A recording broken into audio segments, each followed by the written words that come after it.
Hello there. Thanks for joining me. I did say earlier that it is the stated wish of the Prime Minister that we should stay connected with people.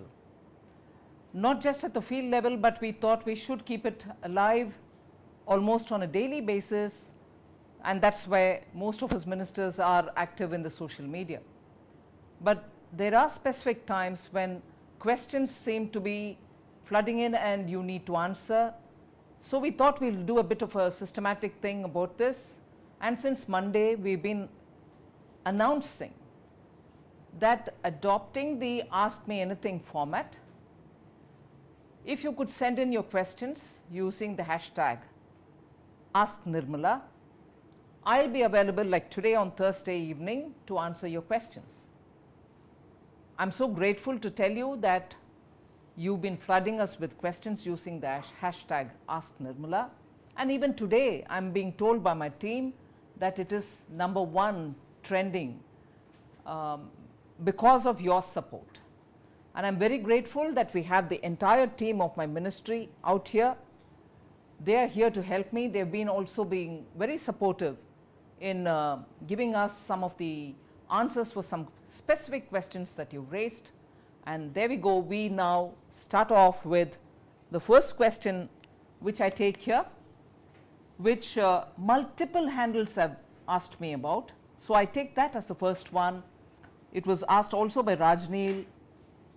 Any attempts, I'm reading the question, any attempts that we are making to developmental high-tech industrial infra in India? I suppose it should read, any attempts that we are making from the ministry to develop high-tech industrial infrastructure in India. That's the first question I'd like to take up, and I would want to first of all start off with the fact that even the president of the Asian Development Bank was here today to meet me. Asian Development Bank, for instance, is helping us fund many of the infrastructure activities that we're doing. You're aware by now, I think several times we've spoken about the various industrial corridors that we've set up, the Mumbai-Delhi industrial corridor, the Delhi, the Kolkata Amritsar or Amritsar Kolkata, which passes through so many states, Kolkata down to Visakhapatnam, covering major parts of Orissa, which has been recently extended from Visakhapatnam northwards, Visakhapatnam down to Thoothukudi, which I'm trying to extend even to Kolachal, which is westwards after Thoothukudi, and then going a bit up north there from Chennai to Bangalore and Bangalore to Mumbai. So these industrial corridors are major infrastructure creation that we want to do. We want to set up industrial corridor, meaning you will have the road, the rail, freight dedicated corridors, and also on either side of the corridor you will have industrial hubs.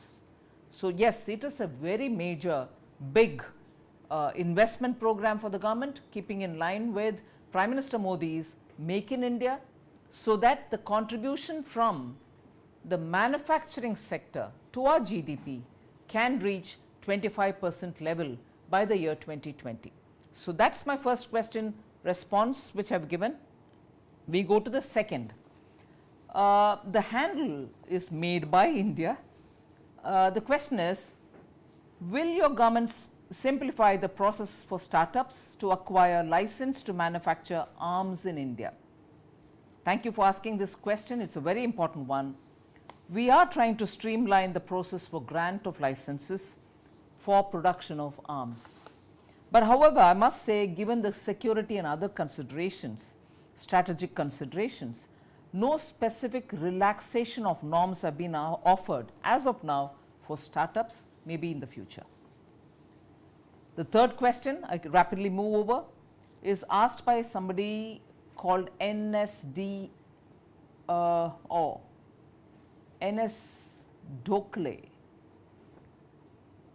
Can I request you from the Grape Growers Association in Nashik to negotiate with the European Union to reduce import duty for grapes in UK and European Union?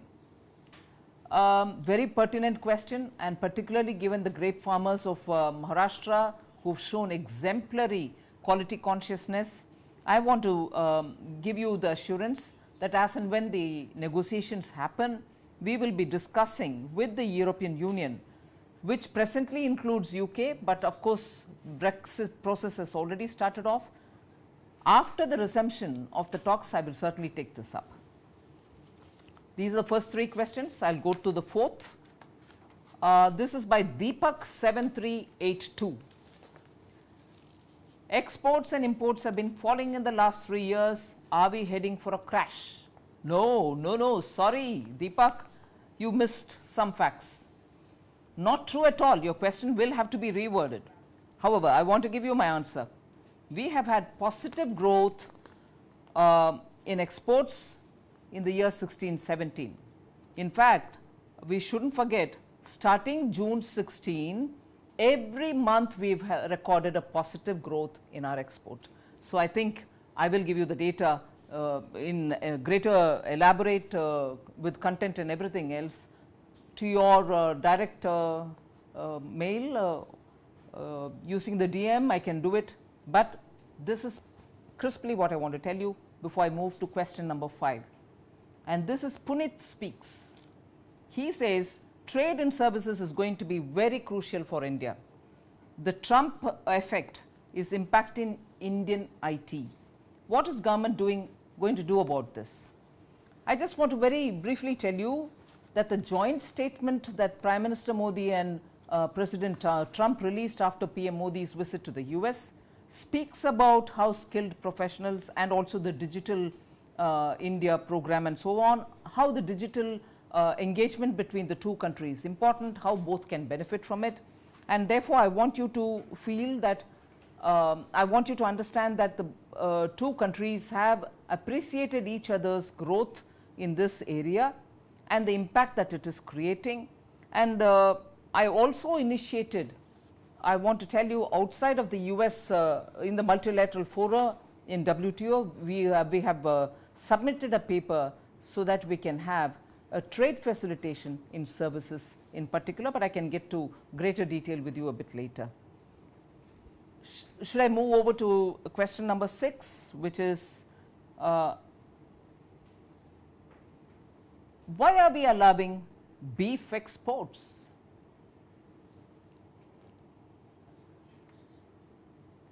I think on this question I have answered so many times, but I would like to take this opportunity to answer it yet again in all its detail. India does not export beef. If we understand beef as the meat which comes from the cow or the calf of the cow or the ox or the bull of a cow, or the bull, calf or the cow, we do not export. Protection of the bull, calf and the cow and the livestock related issues are managed by the states. We do not allow export of any of these. But however, in the West, there is an expression called Kara beef, which is used for buffaloes. The buffaloes are permitted, we can export buffaloes, and therefore, if there is any confusion that we are permitting buffalo export in the name of beef, no, we do not export beef, and any beef or any Kara beef or buffalo which is exported from authorized slaughterhouses for which permission is given by EPEDA. Permission is never given by EPEDA for slaughterhouses which export beef or meat of the cow.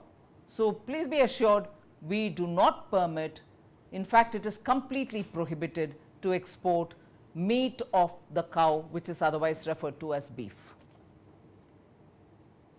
I move to the next question.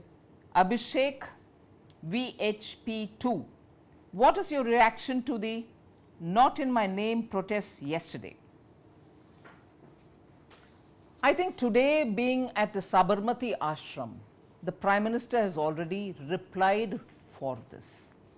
However, I will just add, and I certainly agree with the Prime Minister when he says nobody has a business to take law in his hands for whatever purpose.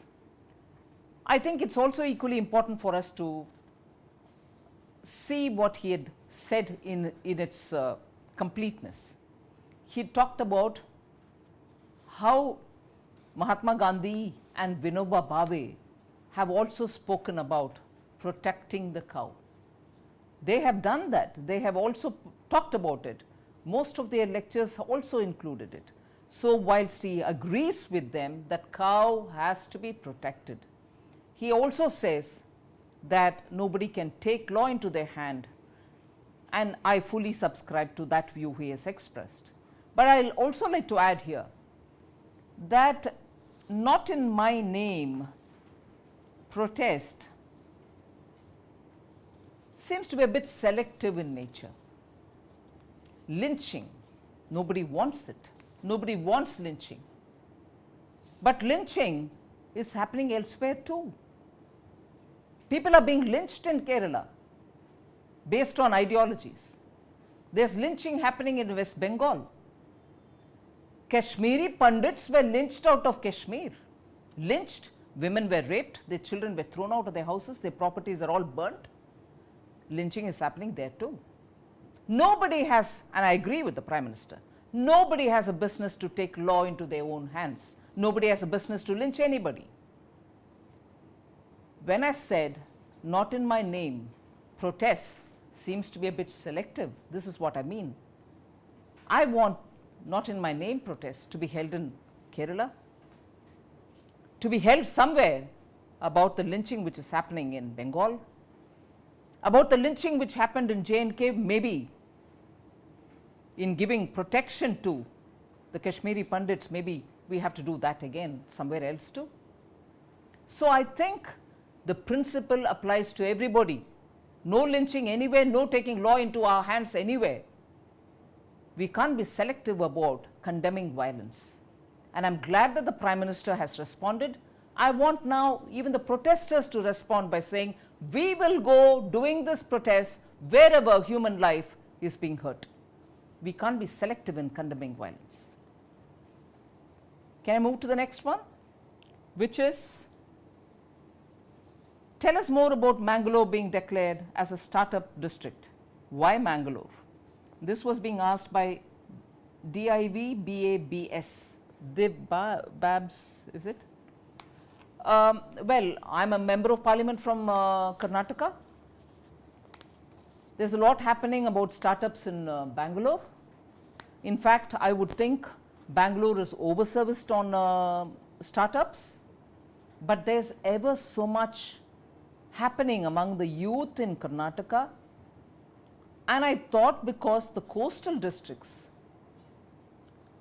Dakshin Kannada, Udupi, Uttar Kannada are all places where there are very good quality educational institutions, excellent schools, bright youngsters.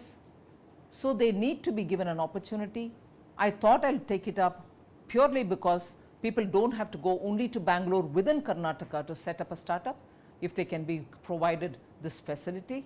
So, therefore, combining these three districts of the coastal Karnataka, I thought I should start doing something. I have started a workspace in Mangalore, so that a 60-seat capacity is being done with my MP Lads funds. I will also work to get some tinkering labs for school. 2 innovation hub centers have been identified. I have made sure that they go to IIT Chennai to see what is happening there in the innovation hub, and therefore, Mangalore. The next question is, SIDBI, the Small Industries Development Bank of India, is acting as a post office. They are just forwarding our project proposals to 3 banks. Is it Startup India? Is it Stand Up India? This is being asked by somebody called Keeriyat, Keeriyat.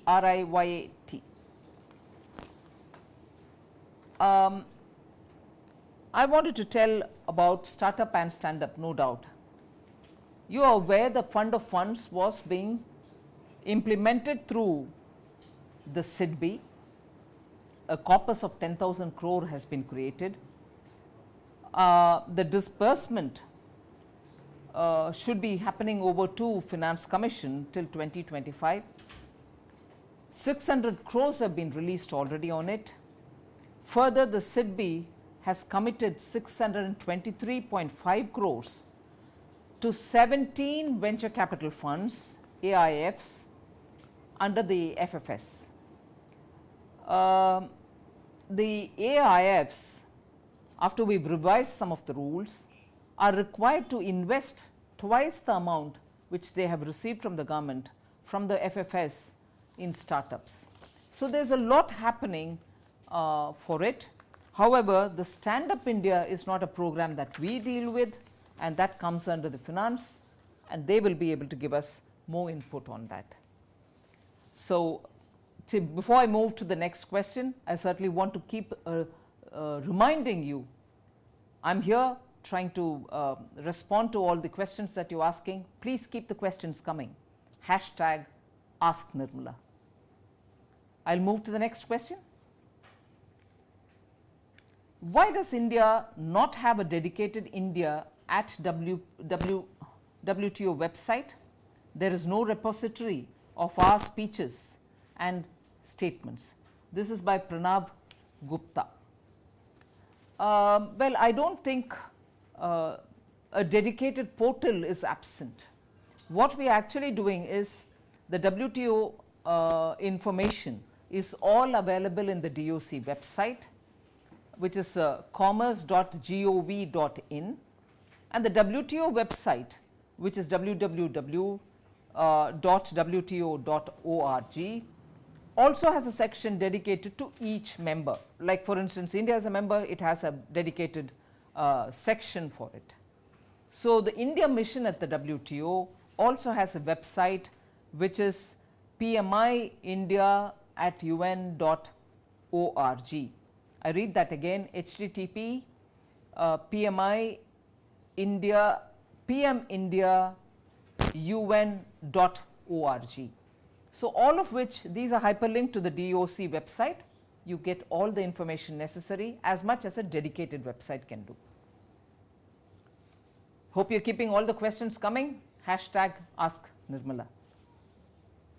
The next question I take is, why is the tea board reluctant to give NOC for new CTC tea factories, even when we assured that we are going to manufacture the best of products available? Asks Naval_India. I want to say here that NOCs for new manufacturing units are being given by the tea board regularly, subject to the fulfillment of the conditions. If we feel that sufficient green tea leaves are not available in a particular area, the permission may probably get delayed. So if all the conditions are fulfilled, there shouldn't be a delay, but I'll certainly check up with the tea board if there has been any hitches on this matter.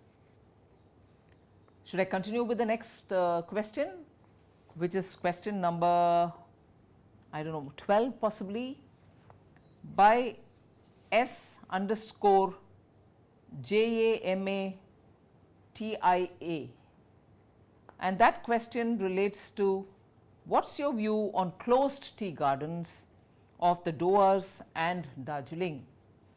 How is your government helping their states? It's a very important question, and here I will have to say, from 2014, say specifically from December 2000, November 2014, have been taking keen interest. I've traveled to Doars, I've gone to Darjeeling, I've gone up to the border of Bhutan to see the state of affairs in our tea estates. Many of them are suffering because they've been closed but not declared closed. They are shut, as a result of which many things which are done to a closed tea garden are not happening there. The state government has been closely interacting with us on it. We've been talking through the tea board. Some of the cases have been taken up at the high court level. We are trying to see and search for newer buyers for these tea estates. We want to improve the condition of the workers.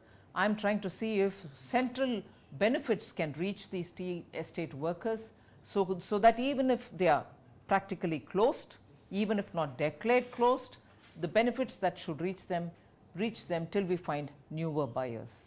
So that's where the situation on the Dover's tea estate is on. And some live questions.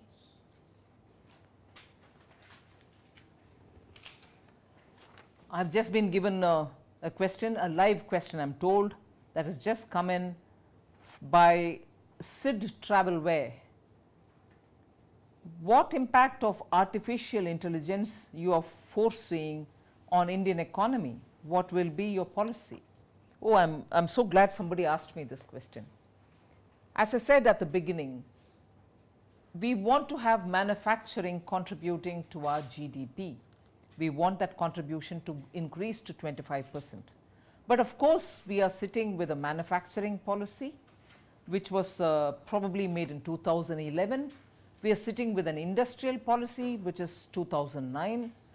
And we've also got this goal, which Prime Minister has set up for us, that India should become a manufacturing hub. All this, together with this deadline of 25% by 2025, that we have to reach 25% contribution to the GDP. All this now falls in place at a time when the world is talking about Industrial Revolution 4.0, which includes artificial intelligence, which includes robotics, which includes deep learning, which includes all kinds of Internet of Things. And therefore, I've made sure that the DIPP, the Department of Industry Policy and Promotion, has a comprehensive discussion with the industry, the stakeholders, and also look into the developments which are happening overseas in terms of artificial intelligence. Make sure that we are talking with the industry to say, are you ready for this? How ready are you? And if you're not ready, what is it that we need to do? And therefore, on this, a lot of work is happening. By September, you'll get to know a lot more. The next question is from Lemuria Guy. He or she asks saying, what plan have you got to develop southern Tamil Nadu districts? I'm glad to say again, today we've been talking a lot about the industrial corridor, the East Coast economic corridor, which includes freight corridors, industrial hubs, and also better road like the National Highway linking different points. The Chennai, Thuthukudi, Kolachal majorly passes through the southern districts. It will include Virudunagar for industrial hub, Tirunelveli, Madurai, also pass through Thuthukudi and Kolachal, reach Kolachal. All these are covered under the southern districts. We are going to be investing heavily in getting the roads, in having industrial nodes, and making sure that these centers which are identified will have all kinds of basic amenities and be a smart city to be able to have industrial activity happening in a big way. So that takes care of the southern districts related question. Hope you're keeping questions coming on hashtag Ask Nirmala. The next question I wish to answer is of Dr. Shobha. She says Tamil Nadu politics has hit rock bottom. What are BJP's plan for Tamil Nadu? Tamil Nadu is one of the states where BJP's presence has to be made, felt by the people. We need to reach out to the people, and I am very confident that the state party today is under the leadership of a very energetic leader, Dr. Tamilisai Soundararajan. She is moving around and reaching out to all the districts, making sure that the BJP's program and also the good schemes, most of which are good schemes of the union government, is taken to the people, and what a good administration can do to the livelihood and also the daily lives of people is being taken to the people as information. And therefore, I think with good concentration on what BJP-led state governments have achieved, if that information is given to the people of Tamil Nadu, they'll realize that voting for a national party which looks at development of all, Sabka Saath, Sabka Vikas, and with that kind of an objective, we'll be able to perform better if we come to power in Tamil Nadu. I think the Dravidian parties, the Dravida Kazhaga parties have done enough for Tamil Nadu. People are stagnating in progress. We like to definitely strengthen the hands of Tamil Nadu BJP. The next question is of E.R. Pankaj Vyas. He says, a rumor you heard about yourself that made you laugh. Very difficult, because I don't think I'll be able to quickly grasp on some kind of a rumor which made me laugh, but one recent was based on a rumor perhaps, or a misunderstanding. A few of my colleagues went in search of me in a hospital thinking that I am critically ill. Whilst it wasn't me, it was a different Nirmala. When I heard it from the mouth of one of the persons who went in search of me in that hospital, based on this, not rumor but misunderstanding, I couldn't but laugh, although the matter was that they went in search of somebody who was critically ill. So, being sensitive to that fact, I still thought it was laugh worthy. The next question is about, is from Namo Gur LSANJ. Which book are you currently reading? I am reading a Tamil book which was written by a prominent Tamil writer who is no more, called Sujata, and this is about Alvar Pasuram. You have heard of Alvars, who were very, very saintly people who had composed a lot of wonderful poems in Tamil. I am reading about it with his introduction. The next one has come from multiple handles. Both the tea board and the coffee board come under MOCI, which is Ministry of Commerce and Industry. Which beverage do you prefer? This is a difficult one. I will give you a correct answer. I love my tea in the afternoon, but I prefer a coffee in the morning.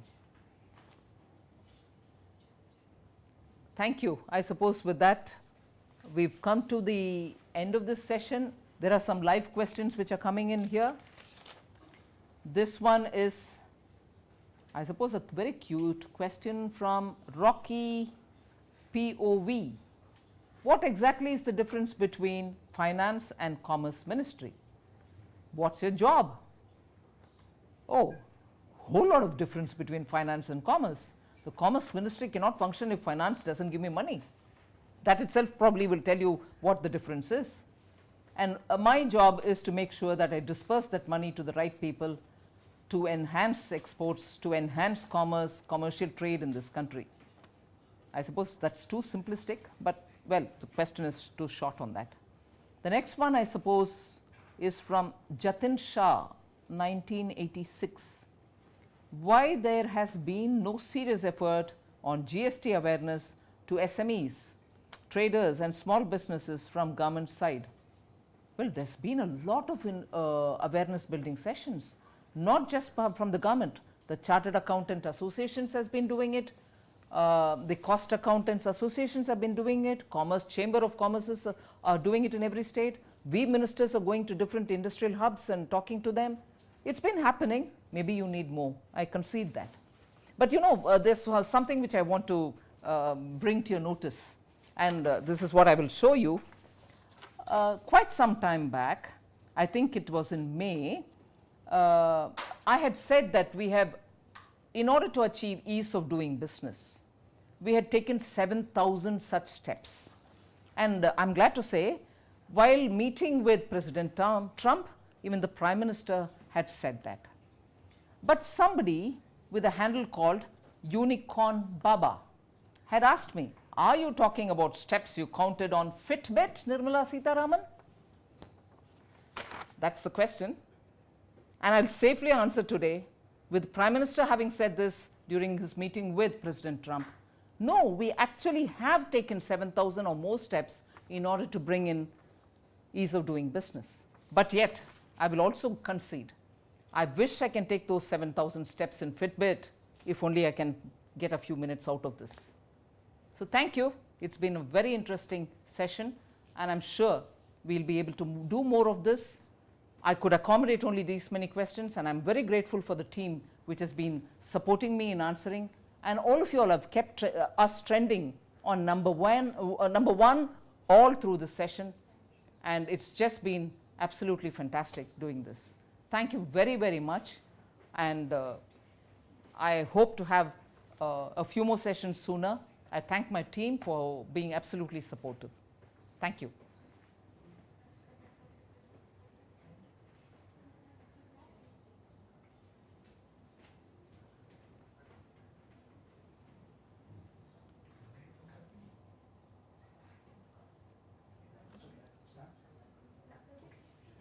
Thank you. This last bit is very difficult, yeah? I can go on talking, but to go on looking and keeping quiet.